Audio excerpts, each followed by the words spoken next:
कामकाज कसं चालवायचं त्याच्यात सहकारी सगळे विरोधातले होते ते आहेत. अजितदादांसारखा एक सहकारी ज्यांनी एक धक्का दिला होता आणि आपल्यासोबत उपमुख्यमंत्री म्हणून बसणार, हे थोडंसं त्यावेळेला नाही म्हटलं तरी अनपेक्षित होतं. पण जसजसं कामकाज सुरू झालं तेव्हा मला कळलं, आणि ती भावना आजही माझ्या मनात कायम आहे, ती नेहमी कायम राहील, की अजितदादांसारखा एक भरोसेमंद, उत्तम, दिलदार केवळ सहकारीच नव्हे तर मित्र मी गमावला आता.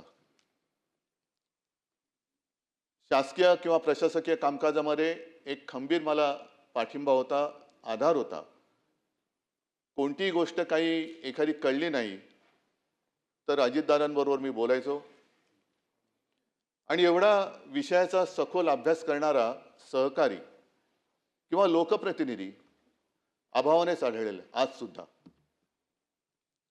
त्यांचं वैशिष्ट्य म्हणजे ते 6 वेळा उपमुख्यमंत्री होते हे तर आहेच, पण विशेष म्हणजे एका मोठ्या वृक्षाच्या सावलीतून बाहेर पडून स्वतःची ओळख निर्माण करणं हे फार अवघड असतं. काही जणांना आयुष्यभर वृक्षाच्या सावलीत राहावं लागतं, वृक्षाच्या सावलीचा आधार घ्यावा लागतो, पण काही जण असे असतात की त्या वृक्षाच्या सावलीतून बाहेर पडून स्वतःची एक ओळख निर्माण करतात. त्यातले एक अजितदादा होते. मी 2-3 वेळा मुख्यमंत्री असताना बारामतीत जाण्याचा योग आला, काही ना काही कार्यक्रम होते. शेवटी जेव्हा गेलो होतो तेव्हा अजितदादा माझ्यासोबत मुंबईपासून त्या पूर्ण कार्यक्रम होत होते, आणि तो काळ असा होता की माझ्या तब्येतीची तक्रार होत होती, म्हणजे मला उभं राहणं सुद्धा शक्य होत नव्हतं. तेव्हा अजितदादा मुद्दामून माझ्यासोबत आले होते आणि संपूर्ण रस्त्याने फिरताना मोठ्या उत्साहात बारामतीचा केलेला कायापालट ते मला दाखवत होते. इकडे पहिलं काय होतं, आता मी काय केलं, आणि हे सगळं बघणं हे अचंबित करणारं होतं. कारण बारामतीत त्याआधी मला तसं जाणं काही झालेलं नव्हतं. ते सगळे रस्ते असतील, मोठ्या संस्था असतील, मग विद्यालय असतील, अनेक अनेक गोष्टी अजितदादा मला उत्साहाने दाखवत होते की CM साहेब हे एक त्यांचं वैशिष्ट्य, प्रोटोकॉल पाळणं. CM साहेब हे अमुक अमुक इकडे होतं, हे आम्ही असं केलं. आणि तीच बारामती ज्या वेळेला ही दुर्घटना घडली आणि मध्यरात्रीच्या सुमारास मी तिकडे सहकुटुंब गेलो, तेव्हा ती बारामती पोरकी झालेली मला वाटली. निशब्द तर होतीच, मध्यरात्र तर झालेली होतीच, पण त्यावेळेला अशी आनंदाने एक भरलेली बारामती पूर्णपणे पोरकी झालेली मला जाणवली. हे माणसाचं वैशिष्ट्य असतं. अर्थ खातं तर त्यांनी सांभाळलंच, पण जेव्हा लॉकडाऊनमध्ये मंत्रालय बंद होतं आणि जवळपास अर्थचक्र थांबते की काय अशी परिस्थिती होती, त्याही वेळेला या माणसाने कसा काय तो समतोल साधला, कोणती योजना बंद पडू न देता महाराष्ट्राचं अर्थचक्र सुरू ठेवलं. हे फार एक त्याला एक कसब लागतं, कौशल्य लागतं, जे अजितदादांकडे होतं. कर्जमुक्ती तर आम्ही आधी केलीच होती. ती कर्जमुक्ती पार पाडणं गरजेचं होतं. पैशाचे स्रोत सगळे थांबलेले होते, पण तरी देखील कर्जमुक्ती करून दाखवली. शिवभोजन ही गोरगरिबांसाठी जी योजना आम्ही सुरू केली होती, ती 10 रुपयाची थाळी ही 5 रुपयात करणं हे गरजेचं होतं. पैशाची आवक काही नव्हती, पण तरी सुद्धा अजितदादांनी ते करून दाखवलं. अशा अनेक गोष्टी मला सांगता येतील. त्याही काळामध्ये मंत्रालय बंद होतं, पण महाराष्ट्र बंद नव्हता.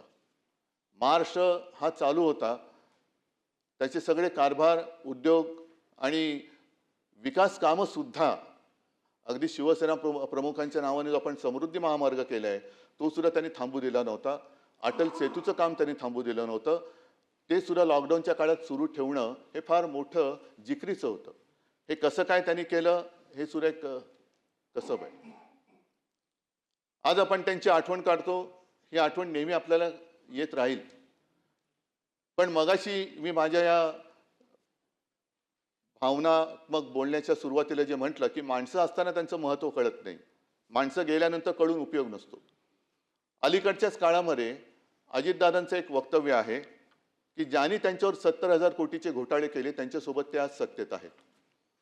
हे मी का सांगतोय की एखादी व्यक्ती असते तेव्हा तिला आपण जीव नकोसा करतो, एवढं इतपत त्याला बदनाम करतो की नको तो जीव. आणि मग तोच आपल्यातनं गेल्यानंतर तो अचानक आपलासा वाटायला लागतो. मला असं वाटतं की या निमित्ताने आपण सगळ्याजणांनी एक मर्यादा पाळण्याची गरज आहे. कोणाला किती बदनाम करायचं, आयुष्यातून खरंच किती उठवायचं, तोही माणूसच आहे. अजितदादांचं एक वैशिष्ट्य म्हणजे त्यांनी ते कधी खचून नाही गेले. एखादा दुसरा माणूस असता तर तो खचून गेला असता. दुर्दैवाने अपघातात त्यांचं निधन झालं. एखादा खचलेल्या मनाचा असता तर त्यांनी खरोखर जीव दिला असता. हे राजकारण किंवा ही संस्कृती आपल्या महाराष्ट्राची नाहीये. ठीक आहे, एखादा माणूस चुकतो, पण तो चुकल्यानंतर खरंच तो चुकलाय का ह्याची सुद्धा एक खातरजमा करण्याची गरज असते. त्यांनी कधी त्याच्याबद्दल माझ्याकडे देखील कधी असं हे नाही केलं की आता काय करायचं, एवढं सगळं माझ्यावरती आरोप. पण नाही, त्यांनी त्या सगळ्या आरोपांना आपल्या कामातून उत्तर दिलं. आणि त्या कामातून उत्तर असं दिलं की तेव्हा तत्कालीन आमचे जे सहकारी होते, ज्यांनी आरोप केले होते, त्यांनी सुद्धा त्यांना सहकारी म्हणून स्वीकारलं आणि आम्ही सुद्धा त्यांना सहकारी म्हणून स्वीकारलं. आणि म्हणूनच आज या सभागृहातला एकही व्यक्ती असं नाही की ज्यांनी दादांच्या कामाचा जवळून अनुभव घेतलेला नाहीये.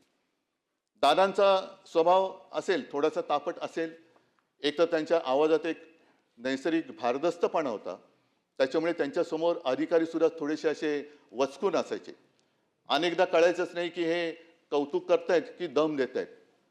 पण तो एक दादांचा एक ती शैली होती, दादांची एक लकब होती. बोलताना सुद्धा बिनधास्त बोलायचे. अनेकदा त्यांच्या वक्तव्याने त्यांना अडचणीत आणले हे सुद्धा आपण पाहिलेलं आहे. पण बोलायचं तर बोलायचं, काही काम एखादं करायचं तर बेधडकपणाने करायचं, बेलाशकपणाने करायचं. याचं कारण त्यांच्या मनात कुठे पाप नसायचं.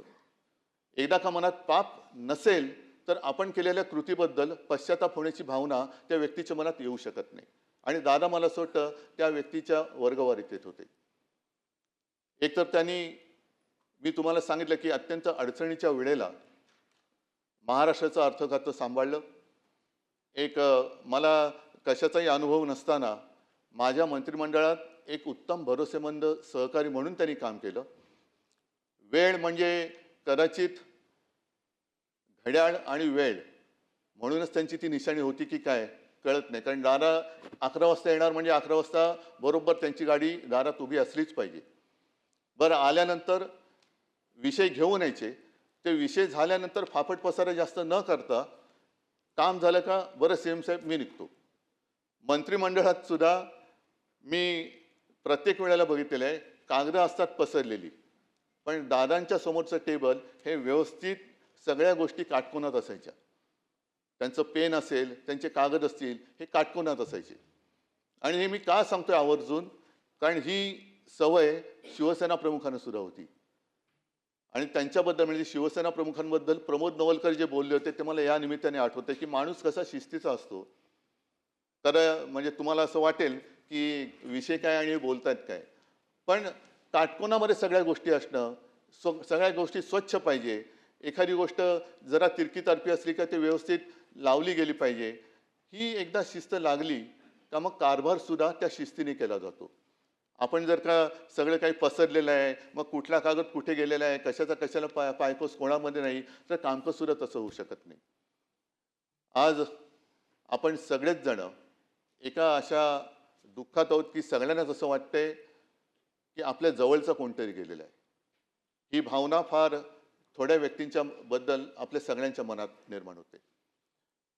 मी तर माझा एक चांगला मित्र गमावला हे तर माझं दुःख आहेच, पण त्याचबरोबरीने महाराष्ट्राने एक उमदं नेतृत्व गमावलंय हे महाराष्ट्राचं फार मोठं नुकसान आहे.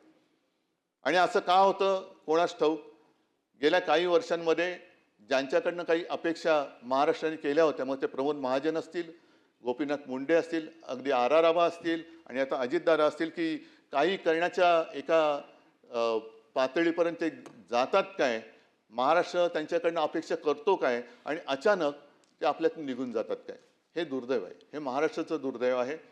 हे नुकसान, हा दुःखाचा डोंगर केवळ पवार कुटुंबियांवरती नाही तर महाराष्ट्रावरती कोसळलेला आहे.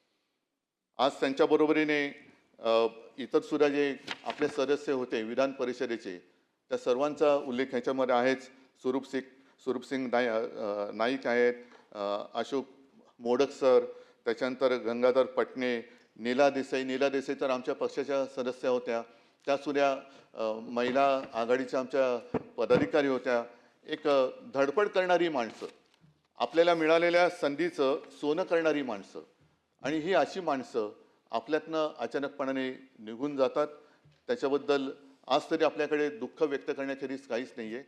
पण या निमित्ताने मी पुन्हा एकदा आपल्याला सगळ्यांना विनंती करेन की जेव्हा माणसं असतात तेव्हा त्यांच्याशी आपण त्यांचं महत्त्व कळून घेऊन त्यांच्या गुणाचा वापर जर का राज्यासाठी केला गेला तर